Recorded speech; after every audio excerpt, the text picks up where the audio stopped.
علي وسيدتنا فاطمة وسيدتنا زينب وسيدنا حسن وسيدنا حسين وعلى آله وصحبه وبارك وسلم اللهم صل على سيدنا ومولانا محمد وعلى الحمدللہ رب العالمین والصلاة والسلام علی سید الانبیاء والمرسلین اللہم صلی علی سیدنا و مولانا محمد وعلی آلہ واصحابہ وبارک وسلم وصلی علیہ۔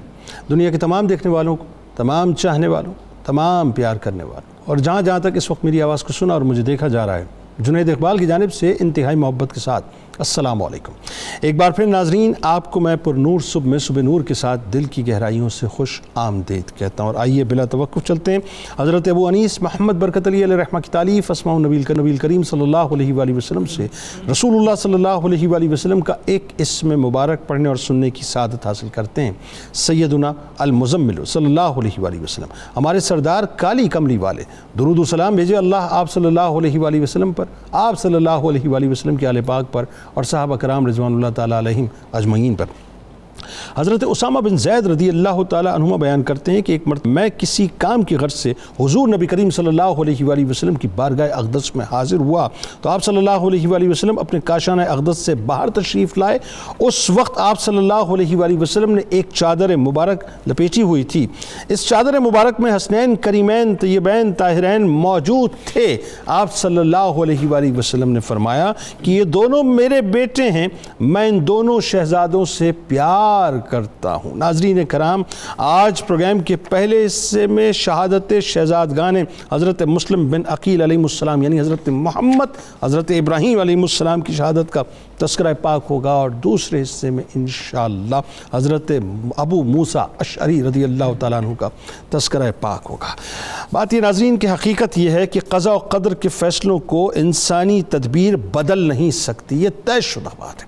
کربلا کی شہادتوں کی ابتدا حضرت مسلم بن عقیل علیہ السلام کی شہادت سے ہو چکی ہے۔ ظاہر ہے اب آل رسول صلی اللہ علیہ وآلہ وسلم کی مقدس بارگاہ میں بنو ہاشم کے دو ننھے پھول قربان ہو کر اپنا نام اولین معصومین شہداء کربلا میں لکھوانے کو تیار ہیں۔ یہ ایسی شہادتیں ناظرین میں جن کو سناتے ہوئے ظاہر ہے بڑا یوں سمجھ لیجئے کہ ایک تکلیف اور کرب محسوس کرتا ہوں، اور جس کو سناتے ہوئے کلیجہ منہ کو آتا ہے۔ بلا تمثیل عرض کر رہا ہوں کہ آج اور دنیا میں جہاں اس وقت مجھے دیکھا اور سنا جا رہا ہے، جو صاحب اولاد ہیں میری بات کو بہت آسانی سے سمجھ پائیں گے کہ آج ہم سے ہماری اولاد کی ذرا سی تکلیف برداشت نہیں ہوتی۔ کانٹا بھی اگر انہیں چبھ جائے تو اس کی تکلیف ہم اپنے دل میں محسوس کرتے ہیں۔ اولاد اگر بخار میں کراہنے لگے تو ہم سے برداشت نہیں ہوتا، یعنی بے بسی کا عالم یہ ہوتا ہے کہ بس نہیں چلتا کہ جو بن پڑے اپنی اولاد کے لیے کر جائیں کہ کسی طرح سے ہماری اولاد کو سکون اور چین مل جائے۔ کجا اس کے ناظرین، کجا اس کے کہ سفیر حسین علیہ السلام، کجا اس کے کہ غریب کوفہ حضرت مسلم بن عقیل علیہ السلام کی دردناک شہادت کے بعد ان کے جگر گوشے اور بنو ہاشم کے ان دو معصوم پھولوں کو انتہائی دردناکی سے، انتہائی درندگی کے ساتھ شہید کر دیا گیا۔ وہ زمین جو اجنبیوں کی زمین تھی، جہاں سوائے چند ایک کے کوئی بھی اپنا نہیں تھا، سب بیگانے تھے، بے وفا تھے، لالچی تھے، لالچ کے دلدل میں غرق تھے، بے وفائی کی گھاٹی میں مکمل طور پہ گھرے ہوئے تھے، اہل بیت کے خون کے پیاسے تھے۔ دل کانپ اٹھتا ہے ناظرین، دل کانپ اٹھتا ہے، جگر لرزتا ہے۔ اس ہیبتناک منظر کا ذرا تصور کیجئے کہ بنو ہاشم کے ان ننھے پھولوں کو مطلب پہلے جو ہے وہ بیچارے چھپتے رہے، ادھر ادھر چھپتے رہے، اپنے آپ کو بچاتے رہے، پھر صحرا میں بھٹکتے رہے، لیکن چونکہ کربلا کی شہادتوں کی ابتدا حضرت مسلم اور آل مسلم علیہ السلام سے ہونی تھی، یہ طے تھا ناظرین، تو ان کا مقدر یعنی ان ننھے بچوں کا مقدر، ان پھولوں کا مقدر یہی تھا کہ انہیں کھینچ کر شہادت گاہ کی طرف لایا جائے۔ رئیس القلم علامہ ارشد القادری علیہ رحمہ اس دل سوز منظر کو ناظرین اس انداز سے بیان کرتے ہیں کہ اس لرزہ خیز منظر پر عالم قدس پر ایک ہنگامہ برپا تھا۔ شہنشاہ کونین صلی اللہ علیہ وآلہ وسلم کلیجہ تھامے ہوئے مشیت ایزدی پر صابر و شاکر تھے۔ رضوان، کوثر و تسنیم کا ساگر لیے انتظار میں کھڑا تھا۔ عالم برزخ میں ہلچل مچی ہوئی تھی۔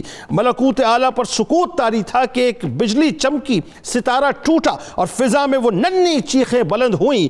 مرکز عالم ہل گیا، چشم فلک جھپک گئی، ہوائیں رک گئیں، دھارے تھم گئے اور دھرتی کا کلیجہ شک ہو گیا۔ حیرت کا طلسم ٹوٹا۔ مسلم بن عقیل علیہ السلام کے یتیم بچوں کے کٹے ہوئے سر خون میں تڑپ رہے تھے اور لاشیں دریائے فرات کی لہروں کی گود میں ڈوبتی جا رہی تھی۔ سلام ہو آپ پر اے محمد صلی اللہ علیہ وآلہ وسلم، اے ابراہیم علیہ السلام اور اے امام مسلم بن عقیل علیہ السلام کے راج دلاروں۔ آپ مقدس خون کی یعنی آپ کے مقدس خون کی سرخی سے آج تک گلشن اسلام کی بہاروں کا سہاگ قائم ہے۔ خدائے غافر و قدیر تمہاری یعنی آپ کی تمام تربتوں پر شام و سحر رحمت و نور کی بارش برسائے، آمین۔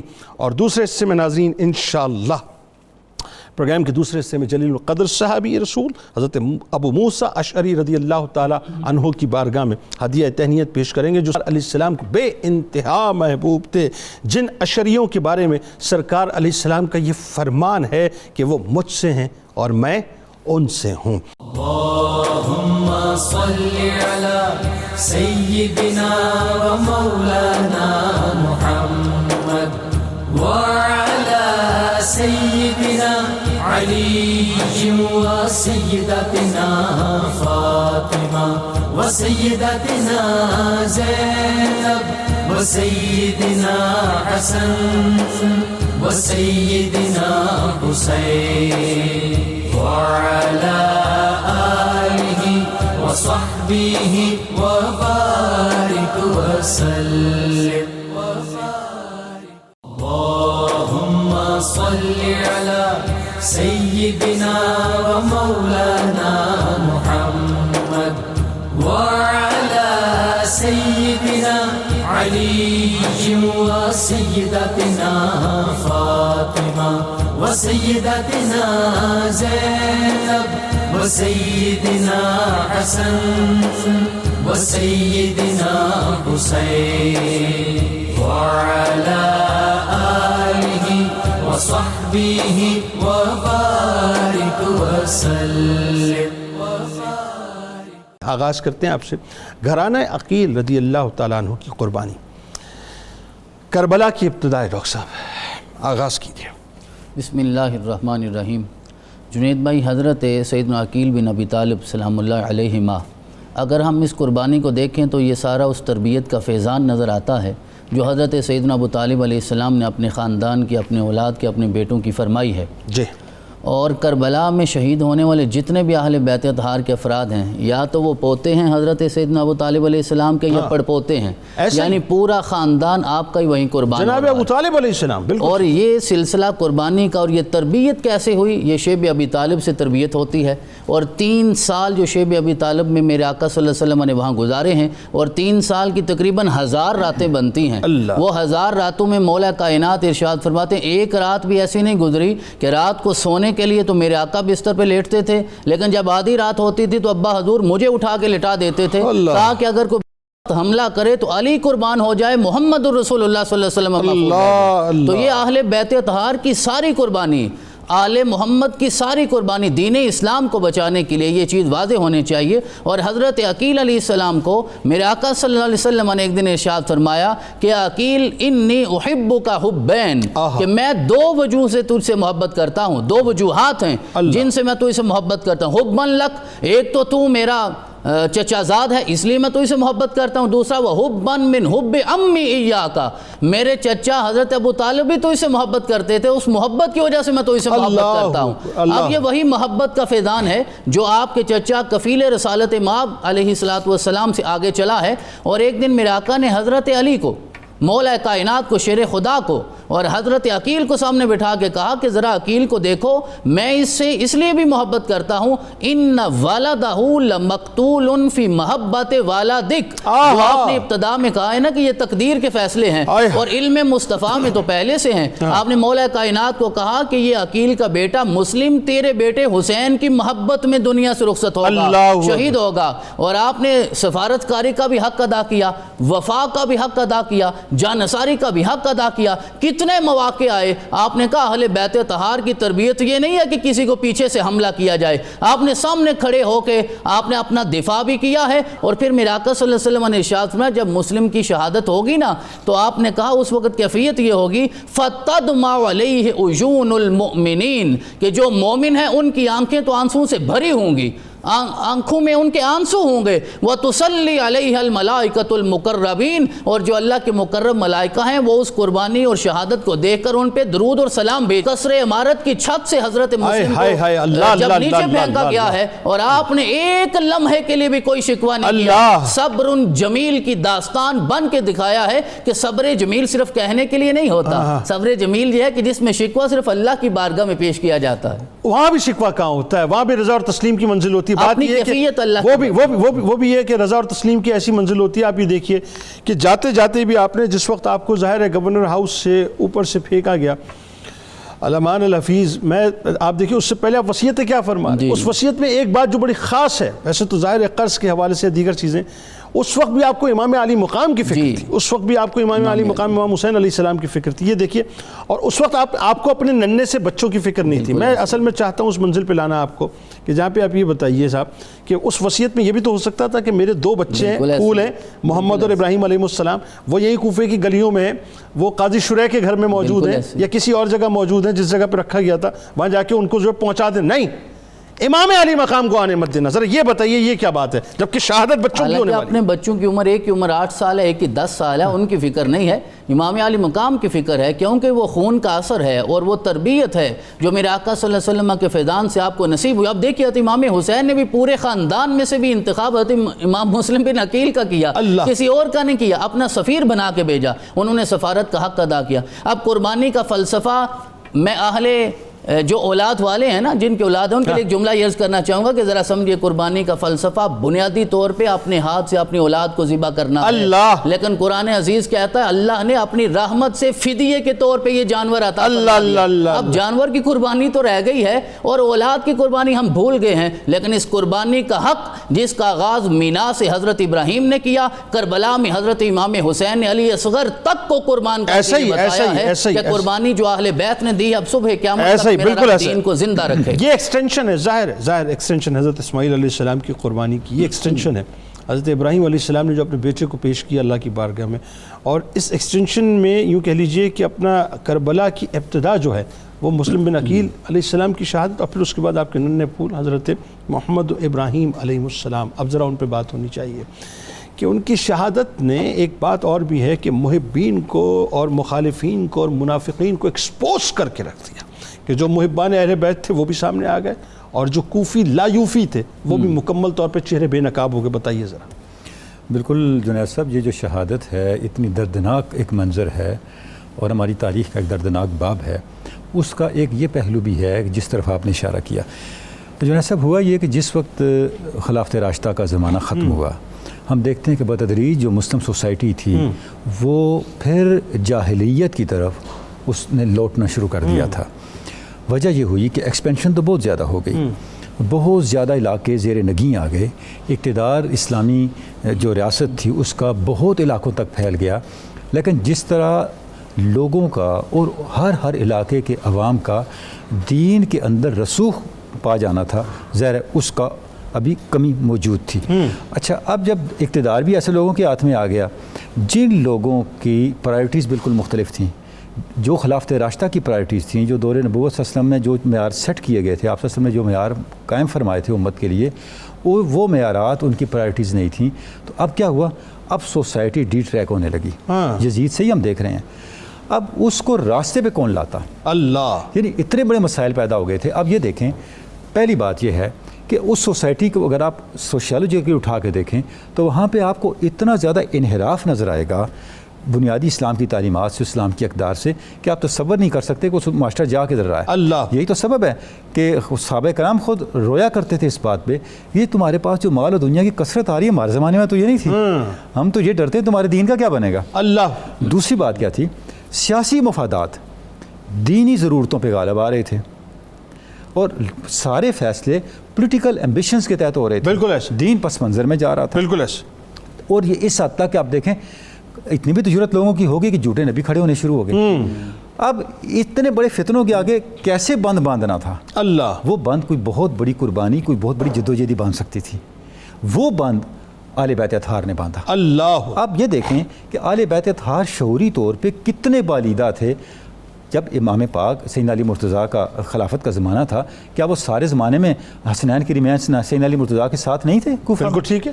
وہ تو کوفہ کی گلی گلی سے واقف تھے، اور کوفے والے ان سے واقف ایک بندے سے، ایک ایک قبیلے سے، ایک ایک خاندان کے مزاج سے آشنا تھے. بالکل ٹھیک ہے. اور آشنا کیوں نہ ہوتے؟ اہل بیت کا مزاج آپ دیکھیں ذرا. مسلم بن عقیل کس لیے جا رہے ہیں؟ بالکل ایک نئے ماحول میں، ایک نئی بدلی فضا میں جا رہے ہیں. بالکل ٹھیک. مجھے یہ بتائیں، ساتھ جاتے ہوئے 8 اور 10 سال کے بچوں کو لے جانے کی کیا ضرورت؟ صحیح بات ہے. بالکل. یہ مطلب محمد اور ابراہیم علیہ السلام اس لیے جا رہے تھے کہ آل بیت شعوری طور پہ اتنے بالیدہ لوگ تھے، وہ ان معاملات کو اور طرح دیکھتے تھے. وہ ہماری طرح نہیں تھے. بالکل ٹھیک. وہ عام سوسائٹی کی طرح نہیں تھے. بلکہ میں تو ایک روایت میں پڑھ رہا تھا کہ 7 اور 8 برس مطلب عمر تھی. اب دیکھیں اس کا مطلب ہے کہ 7 اور 8 برس کے آل بیت کے بچوں کا سیاسی شعور بھی اتنا تھا جتنا عام آدمی کا ہوتا ہے. بالکل.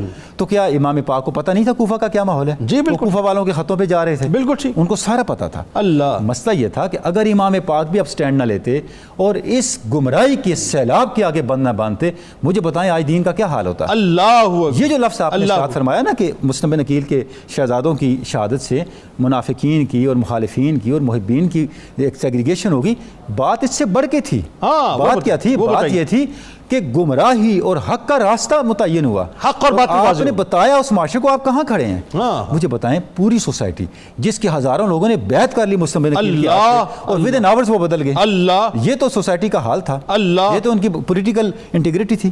اچھا ایک موقع یہ بھی آیا ڈاکٹر صاحب، ایک موقع یہ بھی آیا کہ جس وقت ظاہر نعمان بن بشیر رضی اللہ تعالیٰ عنہ گورنر تھے، اور ظاہر 12-15 ہزار، روایتوں میں 12 ہزار بھی آتا ہے، 20 ہزار تک آتا ہے، تو ایک اسٹرینتھ ہوتی ہے. بالکل. آپ چاہتے گورنر ہاؤس میں دعویٰ بولتے، بلکہ جس وقت اسٹرینتھ آپ کا موجود تھی، ابھی وہ دھمکایا ابن زیاد نے نہیں تھا، اس سے پہلے کی سچویشن میں بھی آپ کو پاور تھی، آپ کنٹرول کر سکتے تھے. بالکل. آپ نے نہیں کیا. دیکھیں آپ، یہ بھی بڑی امپورٹنٹ بات ہے، آپ نے وہ کوئی ایسا راستہ اختیار نہیں کیا جو بعد والوں کے لیے مثال بنتا. جی وہ کوئی غلط راستہ اختیار نہیں کیا. اچھا اب جو دور رسالت کے لوگ تھے، عروہ بن ہانی کا دیکھیں کیا ہوا. انہوں نے قربانی نہیں دی. بالکل. قربانیاں دینے والے بھی موجود تھے.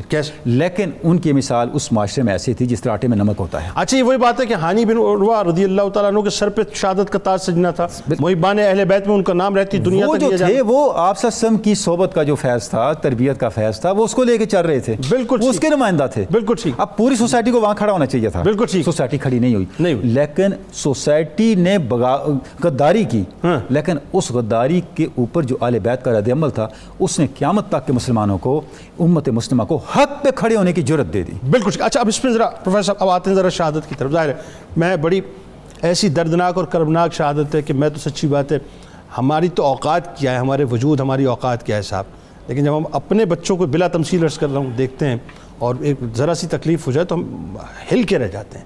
اور تو اہل بیت کے گھرانے کے ننھے پھول. اچھا پھر اس میں ایک اور چیز ہے، وہ جو حارث ملعون تھا جس نے شہید کیا، آپ دیکھیے کہ اس کا جو غلام تھا، وہ غلام ایسے تھے کہ اللہ تعالیٰ نے ان کو جو ہے حب اہل بیت کی وجہ سے کیا رفعت عطا کر دی. وہ جو مشکور داروغہ تھا جس نے آپ کو رہائی دی، مطلب بچوں کو جو ہے بھگایا کہ جی قادسیہ کی طرف چلے جاؤ، وہ شہید ہوئے، اللہ نے کیا مقام دے دیا. اور وہ جو تھے جو دنیا کی لالچ میں حارث جیسے لوگ تھے، ان کا کیا شر ہوا. تو ذرا شہادت کا منظر بیان کیجیے. اس میں جنید بھائی دیکھیں کہ جس وقت امام مسلم کو محصور کیا جاتا ہے، پکڑ لیا جاتا ہے، اس وقت قاضی شریع کے گھر میں ہیں یہ دونوں صاحبزادے، امام محمد اور ابراہیم دونوں بیٹے قاضی شریع کے پاس ہیں. اب قاضی شریع اچانک ایک وقت میں گھر آتے ہیں اور دونوں بچوں کو اپنے پاس بلا کے ساتھ لگاتے ہیں، ان کے سروں پہ ہاتھ پھیرتے ہیں اور رونا شروع کر دیتے ہیں. ان کے رونے کے انداز کو دیکھ کے وہ دونوں بچے پوچھتے ہیں کہ آپ تو اس طرح ہمیں پیار کر رہے ہیں جیسے لگتا ہے کہ ہمارے بابا اب دنیا میں نہیں رہے. تو یہ سن کر قاضی شریع اور روتے ہیں اور وہ کہتے ہیں کہ ہاں تمہارے بابا شہید ہو گئے ہیں.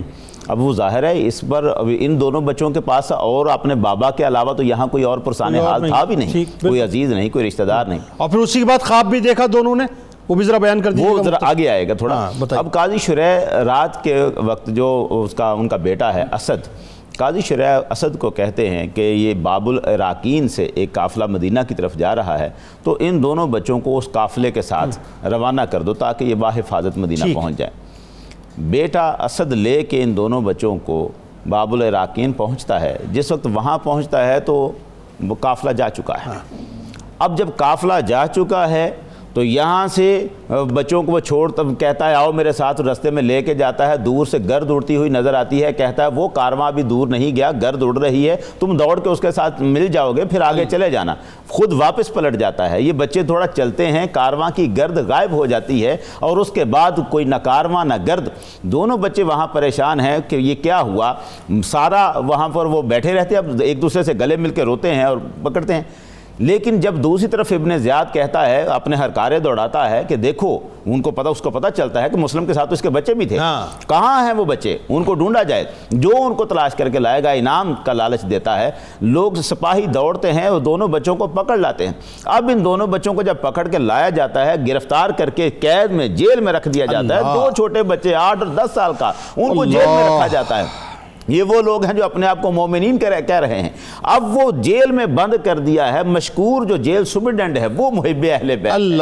رات کے وقت وہ ان دونوں بچوں کو ساتھ لے جاتا ہے، اپنے گھر میں لے جا کے رکھتا ہے، کھانا کھلاتا ہے اور رات کے اندھیرے میں ان کو قادسیہ کے راستے پہ لاتا ہے. اپنی انگوٹھی نکال کے ان کو دیتا ہے نشانی کے طور پر اور کہتا ہے میری یہ انگوٹھی لے جاؤ، قادسیہ کا جو کوتوال ہے وہ میرا بھائی ہے، اسے جا کے یہ انگوٹھی دینا اور وہ تمہیں آگے باحفاظت پہنچا دے گا. یہ دونوں بچے قادسیہ کے راستے پر چلتے ہیں، مگر جب صبح ہوتی ہے تو اسی راستے پر ہیں جہاں وہ تھے. یعنی تقدیر سے تقدیر کی طرف آ رہے تھے. تقدیر سے تقدیر کی طرف آ رہے ہیں. اب راستے میں صبح ہو گئی، دن ہو گیا. ڈر پھر یہی وہ خوف لاحق ہے کہ پھر سے ہرکارے آئیں گے، سپاہی آئیں گے، پھر سے ہم پکڑے جائیں گے. ایک کھوکھلے درخت کے پاس جا کے بیٹھ جاتے ہیں جس کے پاس ایک کنواں ہے. کنیز کسی کی مرنے آتی ہے پانی اور دونوں بچوں کو دیکھتی ہے. اس نے ایسے خوبصورت بچے نہیں دیکھے. وہ دونوں کو دیکھ کے ساتھ لے جاتی ہے کہ ملکہ اپنی مالکہ کے پاس لے جاتی ہے. مالکہ محب خاتون ہے، اہل بیت کے ساتھ محبت کرنے والی، خوش ہوتی ہے، کنیز کو آزاد کر دیتی ہے. اسی مالکہ کا جو شوہر ہے وہ حارث ہے ملعون، جس نے ان دونوں بچوں کی شہادتوں کا. مالکہ سارا دن ان کی خدمت کرتی ہے، رات کو کمرے میں بند کر دیتی ہے کہ آپ آرام کیجئے. دونوں بچے سو جاتے ہیں. حارث رات کو دن بھر ڈھونڈتا ہوا انہی دونوں بچوں کو انعام کے لالچ میں وہ آتا ہے تھکا ہوا اور وہ آ کے سو جاتا ہے. آدھی رات کے وقت محمد اور ابراہیم جو دونوں بھائی ہیں وہ خواب دیکھتے ہیں. خواب میں آدھی رات کے وقت خواب دیکھا، اٹھ کے بیٹھ گئے، دوسرے بھائی کو جگایا اور کہتے ہیں میں نے جنت میں حضور سید اعظم کو دیکھا ہے، حضرت علی کو دیکھا ہے، سیدہ فاطمہ النساء العالمین، سیدۃ النساء العالمین کو دیکھا ہے اور ان کے ساتھ ہمارے بابا بھی تھے. میں نے حضور کو دیکھا کہ سرور عالم فرما رہے تھے مسلم ہمارے بابا کو، مسلم تم خود آ گئے ہو، ان دونوں بچوں کو ظالموں کے حوالے کر رہے ہو. تو میرے بابا نے کہا کہ یہ دونوں بھی آنے والے ہیں، جلد آ جائیں گے. یہ دونوں بات جب اپنی خواب کا تذکرہ ہوتا ہے، دونوں بھائی مل کے رو پڑتے ہیں، ایک دوسرے کے گلے ملتے ہیں، رونا شروع کرتے ہیں. ان کے رونے کی اور چلانے کی آواز سن کر حارث جاگ جاتا ہے نیند سے اور آتا ہے باہر اور پھر آ کے پوچھتا ہے یہ رونے کی آواز کیسی ہے. چراغ جلا کر ان کے کمرے میں جاتا ہے، دونوں کو وہاں موجود پاتا ہے اور پوچھتا ہے تم کون ہو. یہ دونوں بچے تو سمجھتے تھے کہ ہم اہل بیت کے، یہ محب اہل بیت ہیں دونوں بھائی. اب یہ ان کو دونوں کو پکڑ لیتا ہے. پہلے تو رات بھر کمرے کو لاک کر دیا، دروازہ بند کر دیا. صبح جب لے کے جاتا ہے اور فرات کے کنارے اس کا غلام بھاگتا ہے. پہلے بیوی اس کی منت کرتی ہے، نہیں باز آتا. پھر اس کے بعد غلام آگے آتا ہے، وہ غلام کے ساتھ کشتی گتھم گتھا ہوتے ہیں، ایک دوسرے کو پکڑتے ہیں. پھر یہ غلام کو بھی پیچھے پھینکتا ہے، بیوی اور بیٹا. اچھا یہاں پر بیوی اور بیٹا بچانے آئے، ان کو بھی مار دیا، غلام کو بھی مار دیا. ظالم نے ان دونوں کے سر کاٹ کے ان کے دھڑوں کو فرات میں پھینک دیا اور سروں کو لے کے ابن زیاد کے پاس گیا ہے. صرف دنیا کے انعام کی لالچ میں اپنے بیوی، بیٹا، غلام سب کو مار دیا اور ان دونوں بچوں کو بھی شہادت کے ساتھ خون سے ہاتھ رنگ لیے اور ابدی ملعون ٹھہرا یہ بھی. اور پھر جو آگے کیا حشر ہوا آخر میں؟ کاٹا گیا، فرات میں پھینکا گیا، فرات نے قبول نہیں کیا، غار میں ڈالا گیا، غار نے قبول نہیں کیا. یہ ہوتا ہے بنیادی طور پر انجام جو بغض اہل بیت رکھتے اور اہل بیت کے دشمن ہوتے. اللہم صلی علی سیدنا و مولانا محمد سيدنا علي وسيدتنا فاطمة وسيدتنا زينب وسيدنا حسن وسيدنا حسين وعلى آله وصحبه وبارك وسلم. اللهم صل على سيدنا ومولانا محمد وعلى سيدنا علي وسيدتنا فاطمة وسيدتنا زينب وسيدنا حسن وسيدنا حسين وعلى آله وصحبه وبارك وسلم. آئیے ذرا آغاز کرتے ہیں گفتگو کا. میں ڈاکٹر صاحب سب سے پہلے ابو موسیٰ اشعری رضی اللہ تعالیٰ عنہ کا جو بنیادی تعارف ہے اور خاص طور پہ آپ کا ایمان لانا، آپ کا ہجرت کرنا، سرکار علیہ السلام کی محبت. بسم اللہ الرحمن الرحیم. جنید بھائی، حضرت ابو موسیٰ اشعری کا جو اصل نام ہے وہ ہے عبداللہ بن قیس، اور آپ جو معروف ہیں وہ ابو موسیٰ اشعری سے ہیں، کیونکہ اللہ رب العزت نے آپ کو 4 بیٹے عطا فرمائے. ایک بیٹے کا نام موسیٰ تھا تو اس کی نسبت سے آپ کی کنیت جو ہے ابو موسیٰ اشعری ہو گئی، اور اشر جو ہے وہ آپ کا قبیلہ تھا، اس لیے آپ کو ابو موسیٰ اشعری کہا جاتا ہے. اور سارے سیرت نگاروں نے، تاریخ نگاروں نے آپ کو قدیم الاسلام لکھا ہے کہ اسلم قدیماً، آپ نے بالکل صدر اسلام میں اسلام قبول کر لیا تھا. اب دیکھیے جنید بھائی، میرے آقا صلی اللہ علیہ وسلم طائف تشریف لے گئے پیغام لے کر. میرے آقا کبھی کسی جگہ تشریف لے جاتے، یمن نہیں آقا ظاہری طور پہ تشریف لے گئے، لیکن ابو موسیٰ اشعری وہ ہیں کہ جن کا اللہ نے انتخاب کر کے انہیں خود محمد الرسول اللہ صلی اللہ علیہ وسلم کے قدموں میں بھیجا. یعنی یمن کی سرزمین کو سرفراز کرنا تھا یا فیضیاب کرنا، اور وہ خود حاضر ہوئے میرے آقا صلی اللہ علیہ وسلم کی بارگاہ میں. آپ نے کلمہ پڑھایا، توحید و رسالت کی گواہی دی، اور پھر وہاں جو قبیلہ بنو عبد شمس تھا اس کے ساتھ اپنے حلیفانہ تعلقات قائم کر کے، کیونکہ آپ اسلام قبول کر کے جا رہے تھے تو حالات کا اندازہ نہیں تھا، تو آپ نے کہا میں واپس جانا چاہتا ہوں، یہ پیغام وہاں بھی پہنچانا چاہتا ہوں، اپنے خاندان تک، قبیلہ عشر تک پہنچانا چاہتا ہوں. تو جب ان کے ساتھ تعلقات حلیفانہ قائم کر لیے تو واپس تشریف لے گئے. وہاں واپس جا کے آپ نے 50 لوگوں کو بہت جلد تیار کر لیا تھا کہ وہ بھی آ کے رسول پاک کی بارگاہ میں توحید و رسالت کی گواہی دے. انہیں ایک کشتی میں سوار کیا اور یمن سے ارادہ جو مکہ کا فرمایا، اور وہاں آپ چلنا چاہتے تھے، لیکن درمیان میں طوفان نے، اور وہی مقدر کی بات ہے، تو آپ کو حبشہ کشتی نے پہنچا دیا. آپ چلے تھے رسول اکرم کی بارگاہ میں تو حبشہ پہنچ گئے. وہ نجاشی کا دور تھا، اور اس وقت ابھی حضرت سیدنا جعفر طیار اور دیگر صحابہ کرام جو وہاں موجود تھے، تو آپ پھر ان کے ساتھ زندگی گزارنے لگے. مقصود تو رسول اکرم کی باتیں سننا تھا، آپ کا پیغام سننا تھا، آپ کا تذکرہ تھا. تو حضرت جعفر سے بہتر کون تذکرہ کر سکتا ہے میرے آقا صلی اللہ علیہ وسلم. تو وہی وقت گزرتا رہا.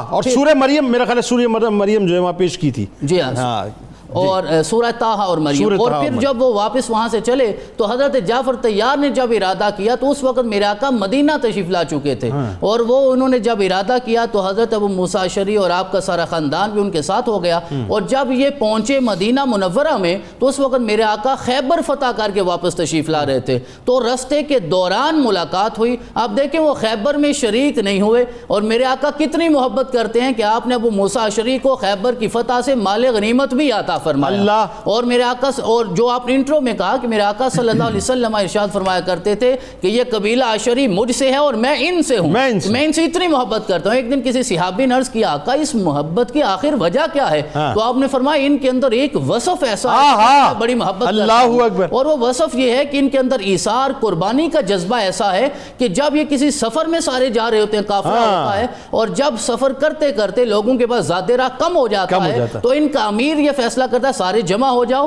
اور جو کچھ موجود ہے وہ پھر ایک جگہ پہ لے آؤ. وہ سارے لے آتے تھے, جب سارے جمع کر دیتے تو پھر امیر صاحب میں برابر برابر تقسیم کر دیتا تھا. اس میں کوئی یہ نہ کہتا میرا تھوڑا ہے میرا زیادہ ہے. آپ نے فرمایا اس سے اللہ بھی محبت کرتا ہے, میں محمد رسول اللہ صلی اللہ علیہ وسلم محبت کرتا ہوں. اور آپ کی جو اتباع مصطفیٰ ہے, عشق مصطفیٰ ہے, حضرت ابو موسیٰ اشعری کے لیے جو آپ قرآن کی تلاوت کیا کرتے تھے کہ میرے آقا نے ایک دن ارشاد فرمایا یا ابا موسیٰ اوتیت مزمارا من مزامیر آل داؤد, اللہ نے تیری آواز کو وہ لہن عطا فرمایا جو حضرت داؤد علیہ السلام. اچھا بات آگے بڑھاتے ہیں ڈاکٹر صاحب, آپ کے خصائص و فضائل, اور لیکن اسی بات کو یہیں سے کنٹینیو کرتے ہیں کہ کیسا لہن کہ جب ان کو یہ پتہ چلا کہ میرے سرکار اتنا میری تلاوت کو پسند فرماتے ہیں تو عرض کریں یا رسول اللہ صلی اللہ علیہ وسلم اگر آپ مجھے پتہ ہوتا آپ اتنا پسند فرماتے ہیں تو میں اور تلاوت کرتا.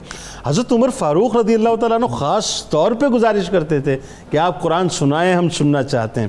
آپ کے خصائص, آپ کے فضائل. بالکل جی, آپ کے خصائص میں سے سر فہرست یہی ہے جس کی طرف آپ اشارہ کر رہے ہیں کہ قرآن مجید کے ساتھ آپ کو عشق تھا. آپ صلی اللہ علیہ وسلم سیدہ عائشہ صدیقہ کے ساتھ تشریف لے جا رہے تھے تو آپ نے ابو موسیٰ اشعری کے گھر کے پاس سے جب گزرے تو وہ آپ کی تلاوت کی آواز سنی تو آپ وہاں ٹھہر گئے اور آپ کی تلاوت سننے لگے, جس کا جب ابو موسیٰ اشعری کو پتہ چلا تو آپ جیسے ابھی آپ نے بیان کیا تو آپ نے فرمایا کہ اگر مجھے پتہ تھا کہ سرکار سن رہے ہیں تو میں اور پڑھتا رہتا اور سناتا رہتا. اور قرآن مجید کے ساتھ شغف کا یہ عالم تھا کہ جب آپ بصرہ کے گورنر تھے تو اس وقت بھی آپ قرآن خوانی کی اور قرآن مجید کی قرات کی محفل بپا کرتے, اللہ لوگوں کی صفیں بناتے اور ہر صف میں خود بھی ان کو قرآن مجید جا کے پڑھتے سناتے. حتیٰ کہ ایک مرتبہ آپ نے 300 حفاظ کا اجتماع جو تھا کروایا اور ان کو خطاب فرمایا اور ان کو اس نعمت کی اہمیت سے آگاہ کیا کہ اللہ رب العزت نے تمہارے سینوں کو کس نور سے منور کیا ہے. یعنی ایک کام کرنا, ایک حکمران کو کیسا ہونا چاہیے, یہاں پہ یہ بات بھی آ گئی نا. سبحان اللہ. دیکھیں قرآن مجید نافذ کرنا ہے, پڑھ کے سنانا ہے, اس کے ذکر کو تازہ رکھنا ہے, تبھی تو معاشرہ قرآنی معاشرہ بنے گا. کیا خوبصورت آپ نے ان حفاظ کو فرمایا قرآن مجید کے تابع بننا, قرآن مجید کو اپنا تابع نہ بنانا. اللہ, کتنی بڑی بات ہے. مطلب یعنی یہ حکمرانوں کے لیے میسج ہے بنیادی طور پر. فرمایا کہ تو اللہ نے تمہیں قرآن مجید کا حامل بنایا ہے, تمہارے سینوں میں قرآن رکھا ہے, اپنی خواہشات پہ قرآن مجید کو حاکم بنا لینا. سبحان اللہ. تم دنیا اور آخرت میں کامیاب ہوگے. دیکھیں آپ صلی اللہ علیہ وسلم نے آپ کو یمن کا گورنر بنایا. یمن کے دو حصے تھے, ایک یمن اقصی اور ایک یمن ادنا. یمن اقصی کے گورنر آپ تھے اور یمن ادنا کے گورنر معاذ بن جبل تھے. آپ دونوں احباب اکثر اوقات بارڈر پہ آ جاتے, اچھا, اور میٹنگز ہوتی ہیں, اچھا, ایڈمنسٹریٹو معاملات ڈسکس ہوتے. ان میں ایک جو معاملہ ڈسکس ہوتا وہ قرآن مجید کی تلاوت تھا. بھائی سبحان اللہ. ایک دوسرے سے پوچھتے آپ قرآن کیسے پڑھتے ہیں, آپ کیسے وقت نکالتے ہیں. حضرت معاذ بن جبل اپنے معمولات بتاتے اور حضرت ابو موسیٰ اشعری اپنے معمولات بتاتے ہیں کہ ہم کس طرح سے قرآن مجید کی تلاوت کرتے ہیں. تو جب ہم آپ کی شخصیت کو دیکھتے ہیں جنید صاحب, آپ کے خصائص کو اور خصائل کو اور آپ کے فضائل کو, جو چیز نمایاں ترین آپ کی شخصیت میں نظر آتی ہے وہ آپ کی علمی پختگی, آپ کی بردباری, آپ کی انسانیت نوازی اور آپ کی قوت فیصلہ ہے. اچھا ایک اور چیز, مرویات بہت ہیں آپ سے, تقریباً 360 کے قریب میں مرویات بھی ہیں آپ سے, احادیث بھی ہیں, سیامیں بھی ہمیں ملتی ہیں. تو میں یہ عرض کرتا ہوں یہ وہ وصف تھا جس کی وجہ سے آپ صلی اللہ علیہ وسلم نے آپ کو حکومت کا ایک منصبدار بنایا. اور آپ دیکھیں دیانتداری کا یہ عالم تھا کہ آپ اپنی زندگی میں کئی عہدوں پہ رہے. بصرہ کے آپ 10 سال گورنر رہے, سیاہ رنگ کے آئے اونٹ پہ بیٹھ کے گورنر بننے گئے تھے, جب واپس آئے تو وہی اونٹ ان کے پاس. اللہ, یعنی اس کا مطلب یہ ہوا کہ وہ جیسے کہتے ہیں کہ ذاتی اثاثے پہلے بھی اتنے ہی تھے, بعد میں بھی اتنے تھے. سیلف اکاؤنٹیبلٹی حکمران جو ہے اس کو کہتے ہیں. اچھا ایک چیز اور بتائیے جو خاص ان کا وصف ہے جس کو سرکار علیہ السلام نے بڑا پسند بھی فرمایا, آپ کی رحم دلی. آپ بڑے رحم دل تھے. یہ آپ کو دو متضاد باتیں نہیں لگتی, لیکن وہی بات ہے کہ لیکن یہ کیسی بات ہے کہ ایک طرف آپ گورنر بھی ہیں ظاہر ہے. دیکھیں میں نے عرض کیا نا کہ ان کی بردباری اور رحم دلی تو بڑا بنیادی وصف تھا ان کا. اچھا یہی سبب ہے کہ بہت سے ایسے معاملات آپ کی گورنری کے دوران جہاں پہ بہت خلفشار ہوتا تھا, بہت مسائل ہوتے تھے, ان کا حال ہی آپ کی بردباری سے ہوا. چونکہ آپ کا جو ریئیکشن تھا بڑا ہمبل تھا, بڑی پیشنس والا تھا, تو اس سے کیا ہوتا تھا. بلکہ آپ دیکھیں کئی جگہوں پہ ایسی ہوا کہ لوگوں نے مطالبہ کیا کہ ابو موسیٰ اشعری کو ہمارا گورنر بنا دیں. اچھا, کیونکہ آپ لوگوں کے مسائل کو اپنا مسئلہ سمجھ کے حل کرتے تھے. کیا بات ہے. لوگوں کے مسائل میں انوالو ہوتے تھے, لوگوں کے مسائل کو ان کی سطح پہ جا کے سمجھتے تھے. یعنی آج تو یہ ہوتا ہے کہ اگر کوئی مثال کے طور پہ کسی پوسٹ پہ ایم این اے یا ایم پی اے بن جائے اور اگر وہ کام نہ کرے تو لوگ دعا کرتے ہیں یا اللہ نیکسٹ ٹائم اس عذاب کو ہمارے اوپر جو ہے وہ یہ نازل نہ ہو ہمارے اوپر, لوگ جان چھوڑاتے ہیں. وہاں یہ صورتحال تھی کہ لوگ یہ مانگتے تھے. اور آپ وسلم کی بارگاہ کے وقت بھی اور خلفاء راشدین کے زمانے میں بھی لوگوں کے مطالبات لے کے آپ کے پاس آتے تھے. اور کئی دفعہ ایسے ہوا کہ آپ کے خلاف مخالفین نے کمپلینٹس کی. حضرت عمر فاروق کے زمانے میں ایسا ہوا, جب انکوائریاں کروائی گئیں تو ساری کمپلینٹس غلط ثابت ہوئیں, جھوٹی ثابت ہوئیں, اور آپ سرخرو ہو کے نکلے. تو سبب یہ تھا کہ دنیا تو آپ کی پرائرٹی تھی نہیں, مال و دولت پرائرٹی تھی نہیں, منصب پرائرٹی نہیں تھا, بلکہ ایسا ہوا کہ آپ وسلم کے زمانے پاک کے اندر قبیلہ اشر کے لوگ 3-4 لوگوں کا ڈیلیگیشن آپ کے ساتھ آپ کی بارگاہ میں ملنے کے لیے آیا. جب پہنچے تو آپ وضو فرما رہے تھے, تو ان میں سے 2 لوگوں نے کہا یا رسول اللہ ہم اسلام قبول کر چکے ہیں, ایسا نہیں ہو سکتا آپ ہمیں کوئی عہدہ دے دیں. آپ مسواک فرما رہے تھے, آپ نے مسواک میں ہی روک دی. فرمایا یہ تم نے کیا کہا؟ ابو موسیٰ اشعری سے پوچھا, ابو موسیٰ یہ کیا کہہ رہے ہیں؟ انہوں نے کہا یا رسول اللہ میں قسم کھاتا ہوں مجھے نہیں پتہ انہوں نے یہ بات کہنی تھی, ہم تو صرف زیارت کے لیے حاضر ہوئے تھے. تو آپ نے فرمایا ہمارا اصول یہ ہے جو عہدہ مانگے گا اسے عہدہ نہیں دیا جائے گا. ابو موسیٰ میں تمہیں گورنر مقرر کرتا ہوں وہاں. سيدنا ومولانا محمد وعلى سيدنا علي وسيدتنا فاطمة وسيدتنا زينب وسيدنا حسن وسيدنا حسين وعلى آله وصحبه وبارك وسلم. اللهم صل على سيدنا ومولانا محمد وعلى سيدنا علي وسيدتنا فاطمة وسيدتنا زينب وسيدنا حسن وسيدنا حسين وعلى آله وصحبه وبارك وسلم. یہ لیے چلتے ہیں آپ کو کتاب الشفا کی جانب. اصول رزق میں آسانی کا عمل. 41 دن تک روزانہ نماز تہجد کے بعد 3 مرتبہ سورۃ الجمعہ کی تلاوت کا معمول بنا لینے سے اصول رزق کے حوالے سے تمام پریشانیاں ختم ہو جاتی ہیں اور حلال رزق کا حصول ہوتا ہے. ہمارے ساتھ ملک کے ممتاز ثناخواں بزرگ شخصیت جناب الحاج حسین قریشی صاحب تشریف فرمائے. آپ کو خوش آمدید. السلام علیکم. آخر میں انشاءاللہ منقبت کا نذرانہ حضرت امام حسن علیہ السلام کا قول مبارک کہ خاموشی جہالت کو چھپانے کا آلہ ہے، عزت کی حفاظت کا ذریعہ ہے، خاموش رہنے والا راحت و اطمینان میں رہتا ہے. مسلم کے 2 مہپاروں کا جب ذکر کبھی چھڑ جاتا ہے، مسلم کے 2 مہپاروں کا جب ذکر کبھی چھڑ جاتا ہے، دل خون کے آنسو روتا ہے جب ان کا تصور آتا ہے، دل خون کے آنسو روتا ہے جب ان کا تصور آتا ہے. کھو جانا ان کا یاد کروں جب کوفہ کے صحراؤں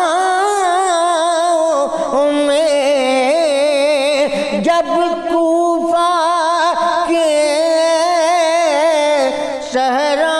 صحراؤں میں بے وطن غریبوں کا مجھ کو وہ رونا خوب رلاتا ہے، بے وطن غریبوں کا مجھ کو وہ رونا خوب رلاتا ہے. جب ننھے پیروں میں چبھتے صحرائی کانٹے یاد آئیں،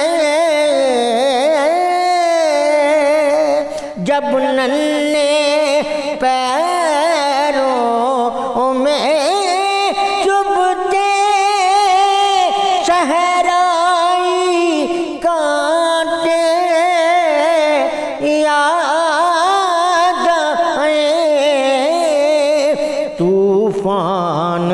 غموں کا اٹھتا ہے اور دل میرا تڑپاتا ہے طوفان غموں کا اٹھتا ہے اور دل میرا تڑپاتا ہے ساجد میں کیسے بتلاؤں اس قصہ غم کو لفظوں میں ساجد میں کیسے بتلاؤں اس قصہ غم کو لفظوں میں جب ان کا غم آ جاتا ہے سب میرے درد مٹاتا ہے جب ان کا غم آ جاتا ہے سب میرے درد مٹاتا ہے مسلم کے دو مہاپاروں کا جب ذکر کبھی چھڑ جاتا ہے